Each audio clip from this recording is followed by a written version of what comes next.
he was like playing this song, and the song was playing in the speakers, and it was loud and it was beautiful. It was like an amazing song. And I was like, oh my God, I love this song so much. This song is so good. And there was a friend of mine who was sitting next to me, and she was like, remember, that's Berkley. Remember I gave you his CD? And I was like, oh my God, I love him. He is my favorite artist in the world.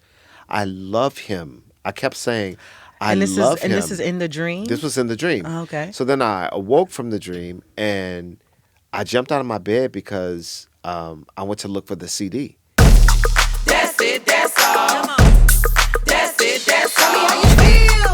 That's it, that's all. That's it, that's all. Black excellence at its finest. How that skin glows, she's a true diamond. With the world at her back, she's still smiling. Never let that crown till she stays thriving. That's it, that's all. That's it, that's all. Keep it real. That's it, that's all. That's it, that's all.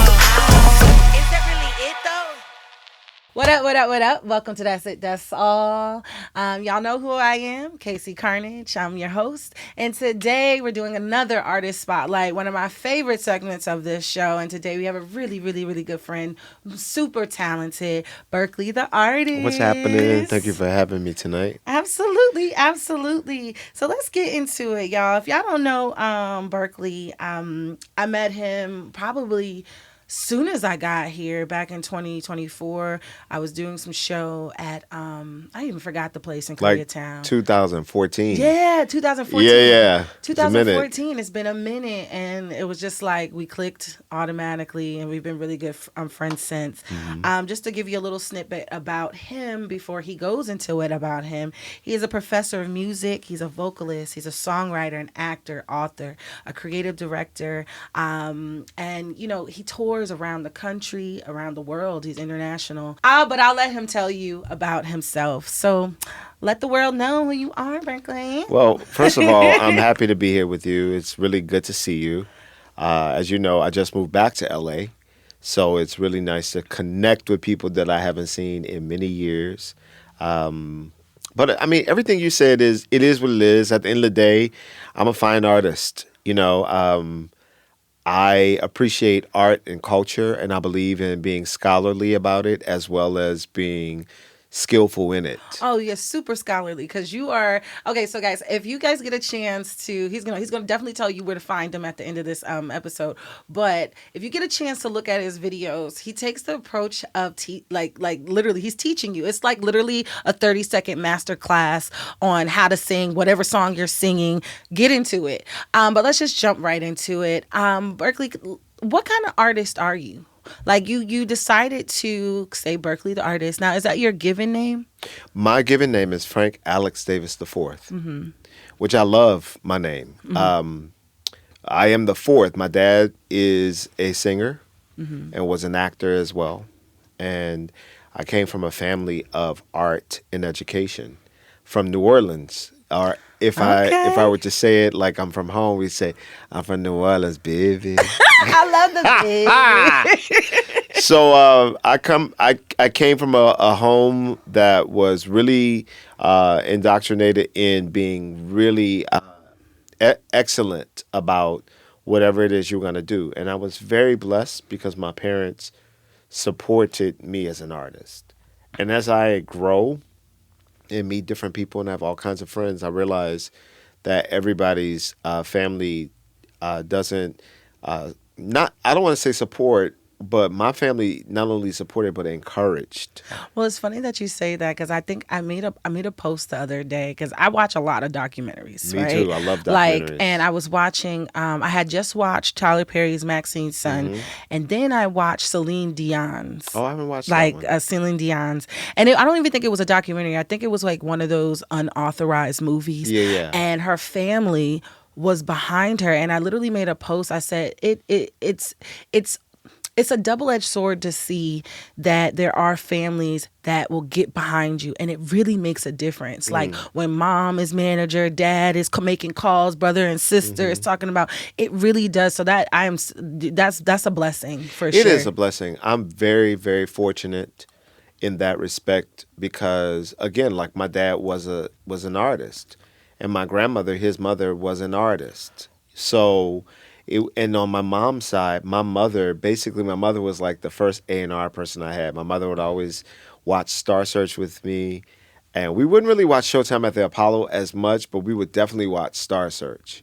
And till this day, my mom and I, we always watch the award shows together. So I'm in LA, she's in New Orleans, and I'm like, Ma, who you think gonna win? And she's like, well, they're not gonna get it because X, Y, and Z. She just had that sixth sense to know the business. Even though she wasn't in the business, she just always knew, like, when I would watch Ed McMahon in Star Search, it'd be a kid who would be my age. And he would go on stage and he would perform, and my mom would say, he didn't pick the right song. And I'd be like, yes, he did. That's a good song.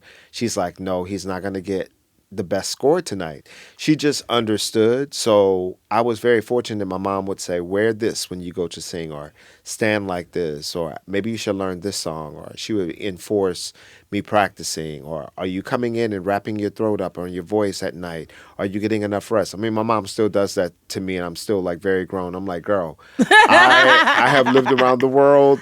I am pretty positive. Mom, I've been wrapping my voice. That I am wrapping up, and then I go back inside and go get the scarf because I didn't bring it. Well, where did you get Berkley from? If you're, where'd you get that from? I'm glad you asked. I had this dream.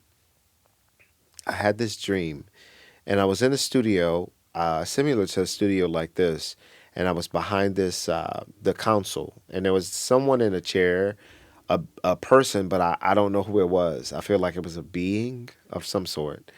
And he was like playing this song, and the song was playing in the speakers, and it was loud and it was beautiful. It was like an amazing song. And I was like, oh my God, I love this song so much. This song is so good. And there was a friend of mine who was sitting next to me, and she was like, remember, that's Berkley. Remember I gave you his CD? And I was like, oh my God, I love him. He is my favorite artist in the world. I love him. I kept saying, I love him. And this is in the dream? This was in the dream. Oh, okay. So then I awoke from the dream, and I jumped out of my bed because I went to look for the CD. Because I saw it in the dream. I'm like, oh yeah, I remember that. And I remember I had like an old case of CDs. I'm like, it must be in there. So I went to the closet. I looked through, and I couldn't find it. Then I looked on my phone, like my iPhone. I'm scrolling through like Berkley, and I couldn't find it. And then it occurred to me that artist did not exist. And then it occurred to me that song did not exist. So I quickly pulled out my phone and started recording the song, because the song had come to me in a dream, and I realized that Berklee the Artist was something that was gifted to me. And so I took it on as my performance name and persona. That is amazing. Yeah, that's what happened. That's amazing. It is crazy about, like, do you consider yourself spiritual? Oh, very much so. Okay. So do you consider yourself religious, or do you consider yourself I like religion a lot. Okay. I don't have a problem with religion. I'm glad you asked that. I hear a lot of folks give their opinion, which is very fair, about they don't believe in religion. I love religion. I think every religion is very beautiful. Religion allows people to have a practice, a ritual. And I think that is a beautiful thing. Now, just like the internet, or just like guns, what you do with it determines if it's good or bad. It of itself is not good or bad. No, totally understand. I am religious. I have a lot of religious practices. I grew up as like a really devout Christian. My dad was a pastor. My mother was the first lady. I grew up like church. You look like a PK. Church. Yeah, you give me PK. I definitely grew up in that world. And I honor it and I respect it, although I have grown way beyond it in different ways. It is my root, and because of that, I feel like I have a lot of order in my life because I was kind of bred in that. No, I agree. Like I don't consider myself either, but a mixture of both. Because it's like you. I grew up. I wasn't a PK, but I grew up. I was in church Thursday to Sunday. Oh, I definitely. want to say every week until I was about a sophomore in high school. From the time I was 4, whether it was the choir, liturgical dance, bells, whatever it was, I was Yeah. there. And I had a conversation with my friend one day about what I think that gave me. And I think it gave me a sense of discipline. It gave me a Absolutely. sense of faith. It gave me a sense of purpose. It gave me a lot of Anchoring. integrity. Absolutely. Now, like you said, some people take religion and do bad things with it. As to why. The reason why I also say I'm spiritual, because I do believe in a spirit and I do believe in science, right? I do believe in the fact that there's a lot that we cannot explain. And just because we can't explain it, that doesn't mean that it's not there. Absolutely. Doesn't mean that it's not pushing us. Like that dream Yeah.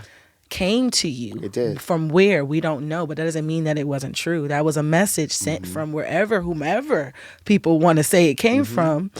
It came to you. And I felt the same way about when I moved here to LA. Like I was getting all these deja vus. Like I was standing on a corner and I'm like, I was here before. And even this move, even this show that I have right now, like I knew I would have this platform at some point in my life because I Right. manifested it. You know what I mean? I was like, one of my biggest things was, we're both, we met in a musical realm. Yeah. But my background is a journalist realm. That's what I went to school for. Right. And I wanted to communicate. That's one of my, I love communicating with people and I love Yeah. having my friends. And I mean, you've known me. I Yeah. just, I like people. So I feel you on that. That's that's a beautiful story. So, so let's do something fun. Yeah, what was for the sure. first song you've ever wrote? My first song that I ever wrote was And how old were you? I was maybe like 8 or 9. Was a remake of a hymn. What was the hymn? The hymn is "Blessed Assurance," Oh, okay. What was but I made my own version of it. Okay. Which actually, I thought about this recently, and I was like, "Dang, that was kind of dope." I need to like revisit that. That was my first thing I ever did, and it's really funny, ironically, that you would bring that up because I do draw the conclusion that I took what I learned. It was a hymn that was pretty straightforward, and I just did it my way. And I'm still very much the same way, like taking the same concepts of religion, faith, God, Christ, and I just kind of apply it to my life in my interpretation and of my function and how it works. So from a kid, I never wanted to do things the way that everybody else was doing it.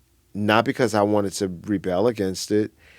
I just felt like my way was better for me, and hopefully people would enjoy it, No, I think that's important. So, okay, so as growing up into a kid and you're growing into your adulthood and you're finding your artistry, what was some of the upsides and some of the challenges that you think that you faced in your development? That's a really great question. I always knew that I would be what I am. There has never been a doubt. There were times when I was younger that I didn't know how to get here. And that was very frustrating. Or there were times where I felt as if I was closed in or suppressed or backed into a corner. But I always knew I was going to fight my way out or outsmart my way out to get to where I belonged. So some of the upsides for me was that because I could sing, and not only sing, I really understood music. Because even as a kid, like I was a choir director at my church, and I'm not talking about just waving my hands. I was like sopranos saying, joy, altos, joy, tenors, joy. And then I started learning like dissonance very early, like joy, joy, joy. And people, I remember my friends being so angry with me as a kid, like, why do you always have to harmonize? Why do you have to do that? Because I can. But and no, I know but how. No, but really, it wasn't that. I never felt that way. I felt like because this is the way I hear it. I never felt like, because I can. I just hear it differently. And so the upside was that I always found artistic value. And now that I'm an adult and I've kind of like pushed myself to learn more about the world, I think I have always found divine and spiritual concepts in very mundane things, even as a kid. Of course, the other side of that coin is that it kind of makes you feel pushed out of mainstream things. So people were like, you're weird, or, you think you're better than everybody. I mean, I faced that. Well, do you a think lot. it's because? Okay, let's dig into that. Why do Sure. you feel like you were being pushed out? Do you think it was because you had a more technical stance on music, and people were like, because most people have some type of ear, right? They listen to the radio, they can listen back, right? They can sing it back. But when it comes down to like breaking down music, do you think it was a thing where maybe they felt like, well, I can't really do that, and because he can, I don't know how to relate, or what do you? How I do you think that, of course, that I think there are a plethora of reasons that very well could be one. I also feel as if I'm just very courageous, and I think that in any story throughout the history of mankind, that you look back in literature, you see the same themes over and over. When a person is courageous, it kind of makes other people either exalt them or crucify them, because what it does is it pushes other people to be great too. And I didn't Okay. know that I had no idea that's what I was doing. I was just living my life. I was just living my life. But I also feel like it triggers something in people to remind people, are you living your life? And even though it wasn't easy, I was bullied a lot. I cannot reiterate the amount of bullying and violence, physical violence, mental, sexual violence that I endured as a young child. I experienced all of those things. But my spirit just would not break. It just would not break, and I'm like that to this day. And some people even use the term like, "Oh, you can be really defensive," and that used to bother me because I didn't want people to think that. But what I understand about myself is that I'm going to get what I came for. And people are also going to see, people that are supposed to see you will see you. Like Yeah. I had to learn that a while too, because I had a thing about where it's kind of like when you're moving, you're shaking. Like I always had to, in case you're always doing something. It's something you always doing. Every time I see you got some new project, you got something. I was like, I got things to do. I have Right? things to do, I got yo. things to do, and sometimes that makes you lonely. That sometimes that puts Absolutely. you on an island by yourself. But guess what? I said this today, yo. Let me tell you something. Don't get me wrong. There are times when I feel lonely, but I never feel alone. Okay. I never feel Okay. alone. Number one, God lives in me. And God is not only living in me, God is present in me. And because God is present in me, even when I get to a low point, I can feel the power of God shifting it to bring me up, right? So when I am alone, I know how to call on God in various ways to pull me out of that. But secondly, I have siblings. I grew up with my siblings are my best friends. Child, let me tell you something. I don't need friends. I love my friends, but I have a brother and a sister. I tell people that all the time because I'm like, you ain't got to be my friend. I got a brother and a sister. Y'all grew up pretty tight. What? That's my people. Like, I know who I am because I have a brother and a sister. My brother is like a chief in the military. He's my younger brother. I'm the oldest, but he almost acts like he's older, I think. And he gives me great perspective. And then my sister and I, people used to think we were twins. My sister is also an artist as well. So every idea that I She's know, always had a beautiful spirit. Yo, love yeah, it. she's amazing. everything that comes to my mind that's artistic, I bounce off of my brother and my sister first. Relationships, brother and sister first. Business, spirituality. So I feel like God gave me everything I needed. If I'm blessed with friends, which I have a lot of friends, then I am grateful for them. But guess what? Almost all of my friends, they're very close to their siblings too. Right. It's like a similar thing, right? Right. So I feel like even though I've gone through a lot of things, I don't cling to that. One of my colleagues and a new friend of mine, her name is Marissa Bateman, and she's like, everybody wants to be in the Trauma Olympics. Everybody wants to compete in the Trauma Olympics. We talk about trauma bonds all the time. It's like, I don't want your bond. Let me tell you, It's like, I don't want that. I respect where everybody is in their life, but I am focused on my victories, and I am focused on healing well and reconciliation. I am not focused on just healing and leaving everybody out. How can I reconcile the situation if it is possible? No, totally understandable. It's like one of those things where there's some people out in the world where they want to have an issue. Like, you can tell me your grievances. Let's find a solution. You know what I mean? If do you want a solution? That's the question. Do you want a solution? And sometimes people don't. They don't. And I've asked, I have a really good friend. I have so many friends, but my friend Mackenzie, sometimes when we're talking, she's like, well, this is going on. I'm like, hold on. Do you want me to be a listening ear, or do you want me to bring a perspective? And that's my friend great to always, ask. all the time, she's like, I want perspective. But I have friends like that where we ask, and I even tell my friends, like, when they are telling me things, I'm like, look, tell me if I'm wrong. Tell me if I could have done this better. I think that going into this new era, this is my new era right now. I don't need to isolate to heal. I don't need that. I will heal, and I want to reconcile. If there is reconciliation, I want it to be so. Not just, I'm tired of everybody make me mad, everybody triggers me. You know what? Do what you need to do. And then also, too, another point of that, it's like, okay, we reconcile, and then it's always those few that like to come back, well, you used to. I'd be like, look, she don't live here no more. I don't even know who you talking about. People can change.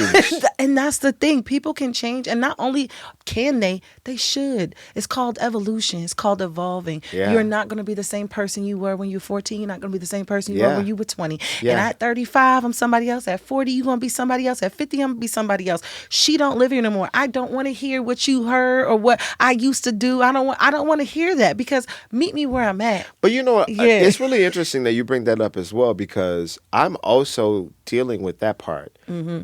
When I say dealing, I mean dealing, meaning allowing. Excuse me. When people say, well, you used to.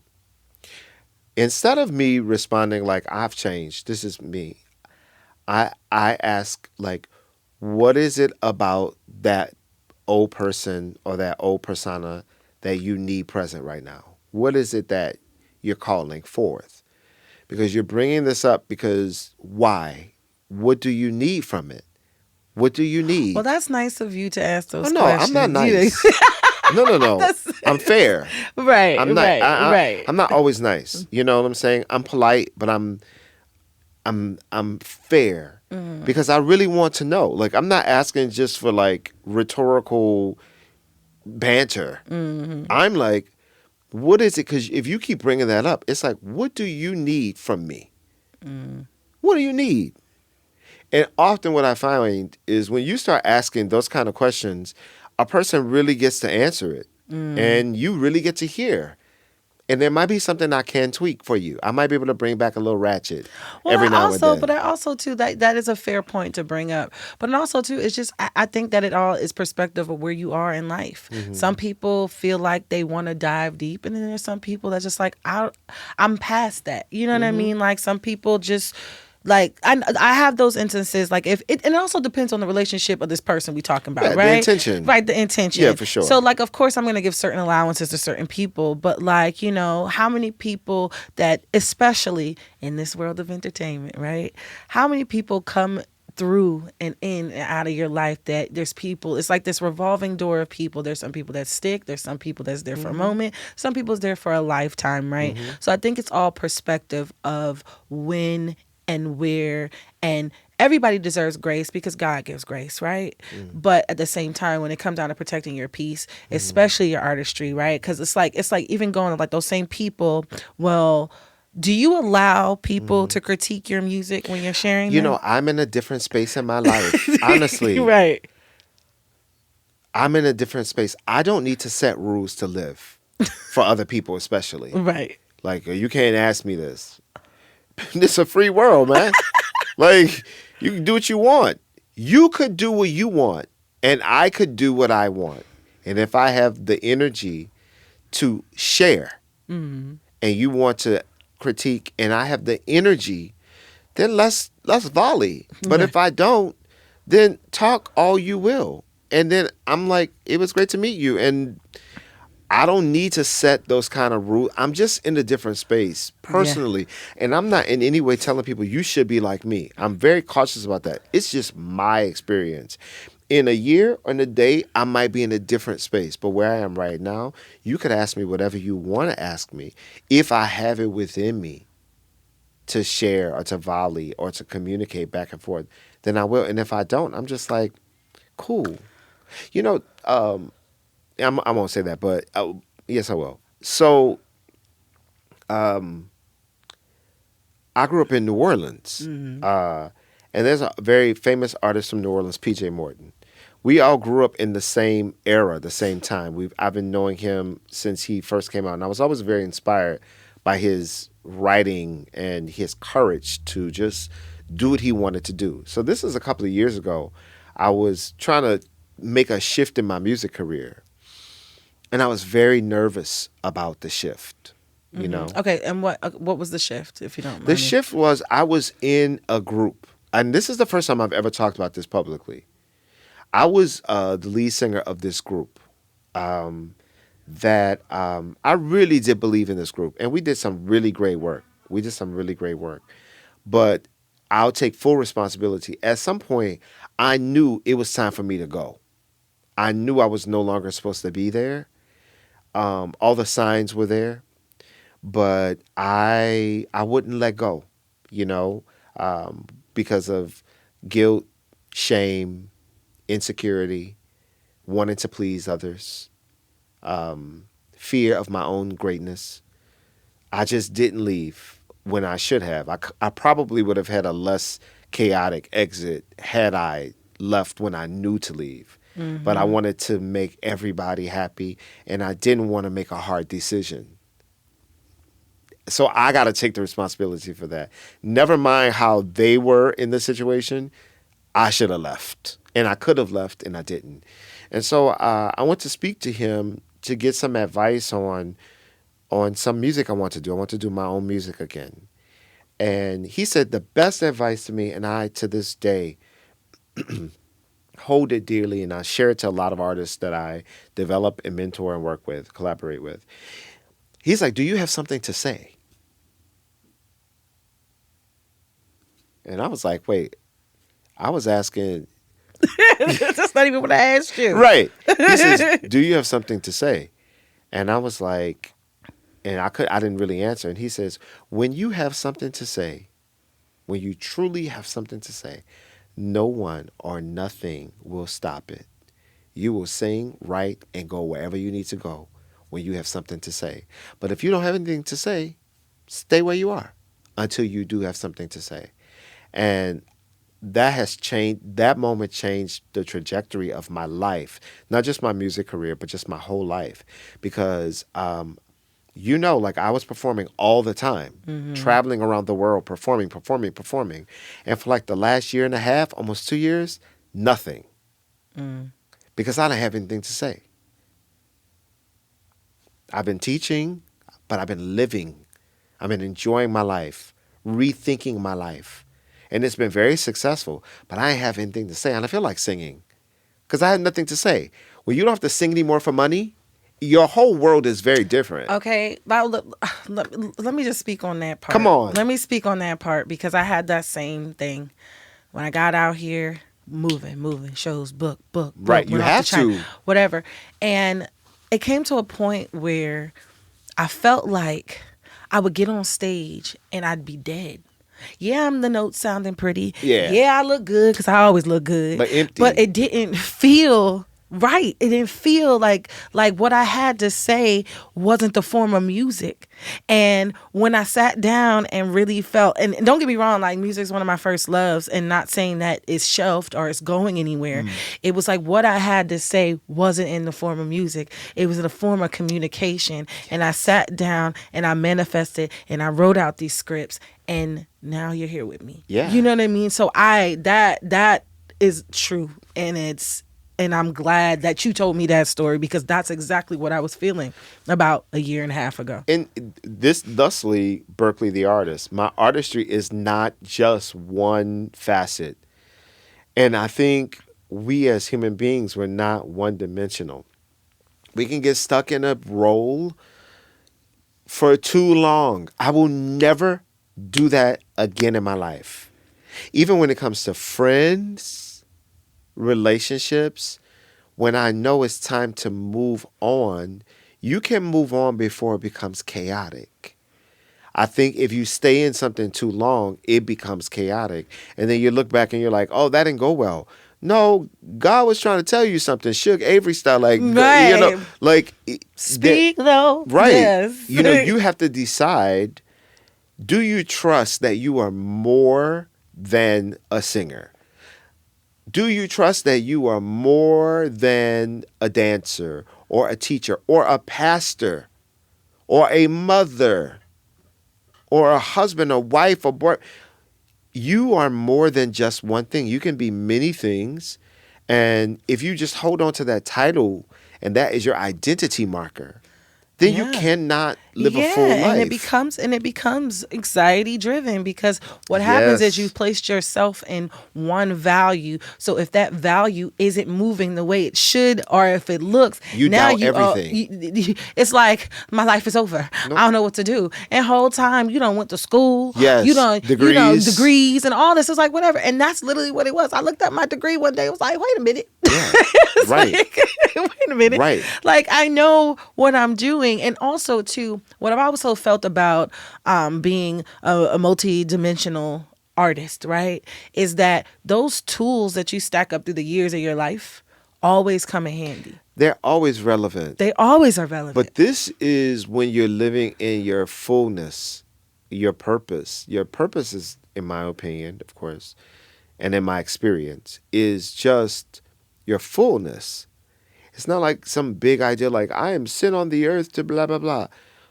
It's just be whole. Like, you know, we, especially growing up in church, like I'm always debunking a lot of things that, you know, keep people in bondage, I think, from a very Christian perspective. Be holy means be whole, be complete. You know what I'm saying? It's not you not smoking your cigarettes. Though smoking cigarettes is probably very bad for your health, which means that you are not being whole, which now you could be unholy because you are not whole. Right. So it's like, focus on being whole, and then everything else really just becomes easy. Yeah. You know? Yeah. Okay. Well, as an artist, and you said you're growing up, you know, you grew up in a church, and your Yeah. mom and dad are definitely there, and your brothers and sisters are there to like push you and, you know, and support you. Who were your like inspirations? Like, who did you take a little bit from here, take a little Yeah. bit from here, and kind of shaped maybe your sound or your Yeah. look or just your artistry in general? Definitely at the root of vocal, when I think about vocal texture and vocal choices, it's Whitney Houston. Like, For I didn't know the everything. answer. Yeah. Like, everything for me is in her phrasing and the choices. There's an interview, I study Whitney Houston so much. There's an interview that she gave, and she said to the interviewer, my mother taught me how to sing a song. Now, if you listen to that without analyzing it, you just hear Sissy taught her how to sing. But that's not what she said. What she said was, my mother taught me how to sing a song. And so as a vocal coach and a vocal teacher, I'm constantly teaching my clients how to sing a song, because you could be a badass singer, but you don't know how to sing a song. You don't know how to make the song live, come alive, live when you're not singing it anymore. Have you ever heard somebody sing that even when they're finished, the song is still singing? That's a goal. but it's how you construct it. So for me, Whitney Houston was a major, major thing. Also, like, I grew up in a house, my dad and my mom, they were a very classy people. So I listened to a lot of Nat King Cole, a lot of Ella Fitzgerald, Sarah Vaughan, Johnny Mathis. I was listening to that while everybody else was listening to Tupac. Shout out to my sister. My sister was like listening to everything, but I wasn't listening to like urban music and this other music. But my sister was listening to everything. So, but I was also moved by like Alanis Morissette. I was moved by her. I was moved by No Doubt. I was moved by TLC. I was moved by Prince. Like, when I say moved, meaning I wanted to think like them. You know what I'm saying? Like, I didn't necessarily want to sound like them. I wanted to get in their mind. Because it's like, because like you said, you broke it down for vocal, and then you're talking the next group of people. You're talking about like the artistry behind of what they did. Yeah. And they didn't necessarily sound anything that you may sound like, but it was that power. Right. And a lot of artists, that's a lot to find and figure it out, and sometimes it takes a while to figure it out. I was a kid though. Yeah. You know, but I love music. I'm a musicologist. I think about how music affects society and on those that level. And of course now there's so many people, but ultimately who I absolutely adore right now in every aspect, from music to business to innovation to cultural impact. Beyonce. It's Beyonce. It's Beyonce. I mean, come on. Beyonce. Come on. I'm looking at you. It's like, you already know like, what I'm about listen, to I will fight somebody behind Beyonce. Okay. I was like, say something. Straight There up. would be no slander. There would be no Beyonce slander. Period. And period. it's not even on I'm a clone, or it's not on there. I have analyzed her, and and she works. I respect her, man. I respect her so much, like, because what she has accomplished, we're the same age. I saw it. I think that makes the difference. It's I a difference. saw her from where she Same. started to now. And grew up with her. Undeniable. And grew up with her. She's undeniable. Like, I remember watching 106 and Park. Yeah. And watching all these shows and just the first Soul Train. It's the craziest thing. Like, she was a child that grew up in this industry and works. And works. And hasn't stopped. And has not stopped. And probably won't stop. And didn't fall apart. You know, it didn't fall apart. And true, I don't know her life. Right. And that's not my business to know her life. But what she has chosen to give us in the world, I am grateful. I am grateful that I was on this planet during this era. And just how she just evolves every time she drops something different on She us inspires every me. time. Like, I already knew. There's nobody else who could have told me it now. Like, as far as now is come concerned. on now. Like, really. It's like, She checks so many marks. She is a legend, and she's a cultural icon. absolutely. She has shifted the absolutely. culture. There's so many people, obviously, but all of these people have influenced me in some way or another. And, you know, I'm classically trained as well. So, Well, let's jump into that, because I know you're also a vocal teacher. Like I said, if you guys get a chance to watch some of his videos, they're literally 30-minute master classes. So when I know you went to school, you got your BA. I have a BA in vocal music and classical voice. Did you know that you wanted to be a professor? I've always education. I come from my family is music education and church. So, like, it wasn't far. My father was the what do you call it? The president of a seminary at some point. You know what I'm saying? Like, I love school. I love teaching in colleges. I've taught at 1, 2, 3. I've taught at 4 colleges. The last college before I moved here was Jay-Z's Rock Nation School of Music at Long Island University in Brooklyn. So that was where I was before I moved here to take this job here. But I love school. I love to learn. I never disliked school. I always loved to learn something I didn't know, and then be around opposing thoughts. I love to hear people debate and argue and philosophize. Like, I love that. So studying classical music and being from New Orleans, where like jazz and gospel and soul and beginning of hip hop all has like a great presence. I just understand music and I love music. It doesn't matter what it is. You want an aria? Got it. You want a jazz song? Got it. You want some bars? Got it. I'm a fine artist. I just love good art. Do you? Okay, so as if I was a student and Yeah. you had to give me a quick lesson, what are like 3 pillars you would tell me about training my voice without even hearing me sing? The first thing I always talk about is breathing properly. Because as my voice teacher, Dr. Valerie Francis, taught me, the sound or the note rides the breath. So a lot of people are like, ha, where you can go, ha. You hear the difference in the tonality. The quality changes immensely because I'm actually allowing the breath to carry the note, right? So that'd be the first thing. The second thing I would talk about is vowel placement, using Italian-inspired vowels. So every word, for instance, like the Italian A is ah, ah. So if you're singing the word love, don't sing love, but love. There's just so much more space there, right? It makes the tone more beautiful, melodious, as my grandmother would say. And then the last thing I would say is, what is your objective of singing? By the end of this song, what are you trying to achieve through the message? Like, with the song is, I don't know, Somewhere Over the Rainbow, for instance. When you sing that song, what are you trying to achieve by saying all this? What are you trying to achieve? I think about that before I go into a song.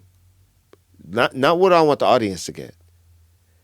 What is it that I have to get? Because see, if I know what I have to get out of this, when I sing it, you will get it. So those will be 3 of the basic things that will change the way your performances, it will enhance them greatly. Okay, well, thank you for that, y'all. You're Y'all welcome. got that? I hope You got y'all that for free. You got that for free. Okay, well, let's jump into the song we're going to feature today, Never Never Land. Cool. Before we play the song for you guys, what was the inspiration behind writing it? I think I wrote this song, I wrote this song during like the COVID time.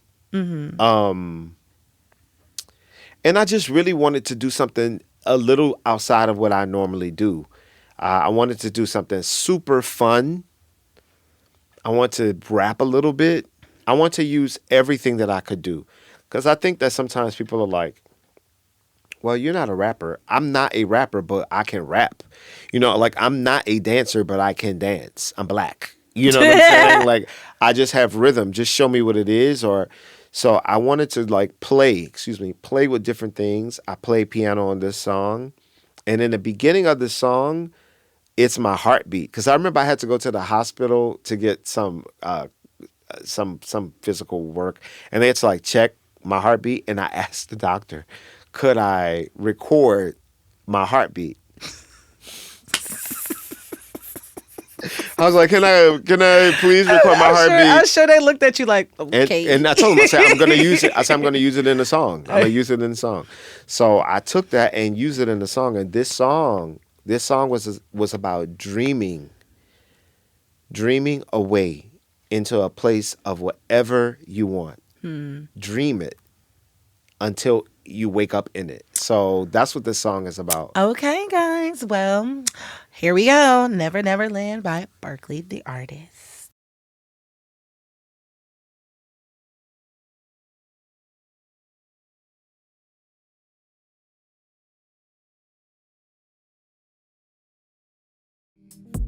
Yeah, I think I need time. Yeah, something's messing. Topic is teachers. We appreciate you. Thank you.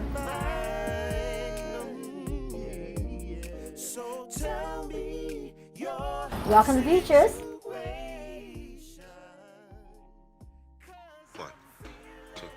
She property. She don't belong to me.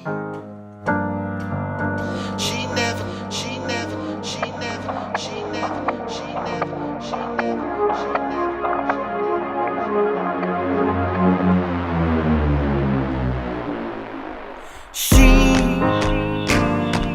She ain't my property. She don't belong to me. She never comes for free. Woo. She makes good company. Unties my hands when she's free. When she's making love to me. And the way we go, away we go, away we go, never, never. Got me on break like the pyramids. Touch me if you're feeling this. Splash, splash, splash, splash like the river Nile. Berkley, Keisha for a little while. Eyes blaze like a flicker of fire. Red lips, here looks you fire. Inhale, exhale, right there. What's wrong? Don't touch my hair. She ain't a mystery. She makes me wait patiently for her femininity.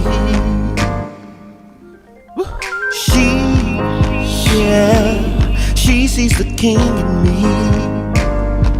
She loves my royalty, but she's the epitome. And the way we go, away we go, away we go, never, never end. Away we go, away we go, away we go. I pray this never ends for me.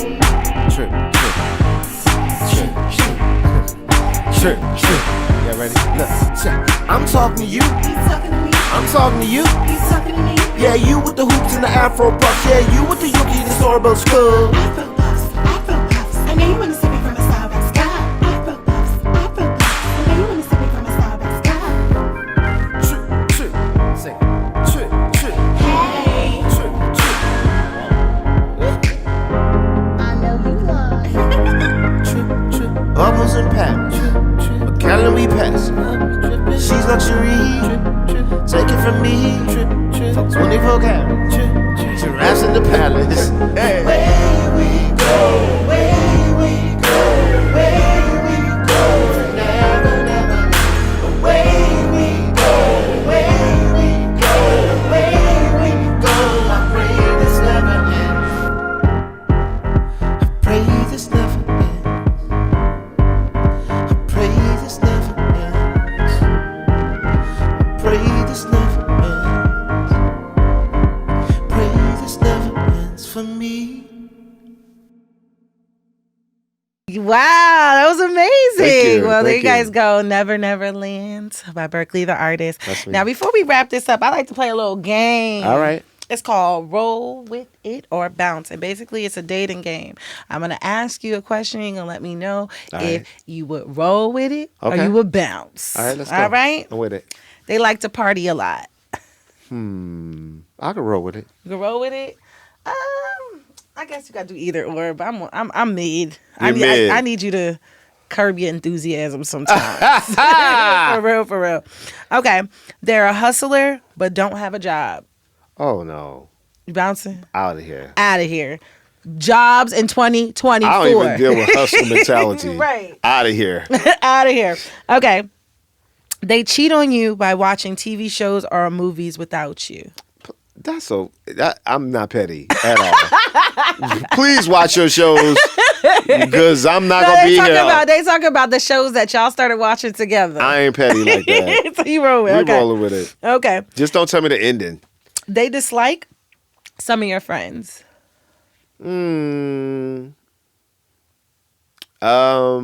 It depends. It depends on their reasoning. It depends on the So reason. you like in the middle. You don't know. You can't. Yeah, gotta- gotta decide. you don't have to like my friends to like me. Right. Respect them, like them. That's different. They're brutally honest. I have a problem with that whole idea of brutally honest. So you bouncing. I don't know. Because honest means what? I don't know. Honest means it's honest. It's the truth. But I think brutally honest means, like, you know, like there's, like, I guess maybe it's the approach. Like, But that's not honest. right. Yeah. But if- So that's, okay, I always had a problem okay, with that word, okay. that term. They get jealous easily. Oh, you gotta go. Bye, sucker. I'm outta here. Because you know why you gotta go? I'm gonna tell you why you gotta go. You can't want me because you see that I'm a 10 and then try to make me a 5 once you get me. Now, see, that sounds personal over here. That's It is. I see is, that. And you were is, really inward. And is. And I mean- because what you not going to do is kind of dim my light. Okay. Because I'm going to shine. and I she- shine bright. Let you her heard? shine like a diamond. Let me shine. All right. Well, I just want to say thank you very much. That's the end of our game. Thank you for having Berkley, me. you're welcome. And I'm so glad that you came on. Let them know where they can find you. I am everywhere. Berklee the Artist at gmail.com. You could even call me 404-583-8323. You could reach me on Instagram, and you will be seeing me very soon in some other mediums. I can't really say right now, but you will be seeing me very soon. Thankfully to this wonderful position I have with Simon Fuller at the Academy of Pop. So be on the lookout. Some new stuff is happening, and I perform around town pretty often. So Okay. catch me Well, there. there you have it, guys. Thank y'all so much for tuning in. If you have any questions for Daz It Daz All, our Berklee the Artist, don't be afraid to hesitate to talk to us. He done gave y'all his phone number. My so number's there's there. no Call. way that if you have any questions or anything you want to reach out for lessons, shows, anything you need to reach out for him, he's there. And we will also have his information posted under our YouTube, all the things. So like, subscribe, share, and that's it. That's all. Daz It Daz All is written by me, KC Carnage, and produced by myself and Rick Barrio Dill. Associate producer, Bri Coorey. Assistant producer, Larissa Donahoe. Audio and video engineering and studio facilities provided by S.L.A.P Studios LA, with distribution through our collective for social progress and cultural expression, S.L.A.P the Network. If you have any ideas for a show you want to hear or see, please email us at info@slapthepower.com. And as always, go to dazitdazall.com and sign up there to make sure you will never miss a thing. See you next show.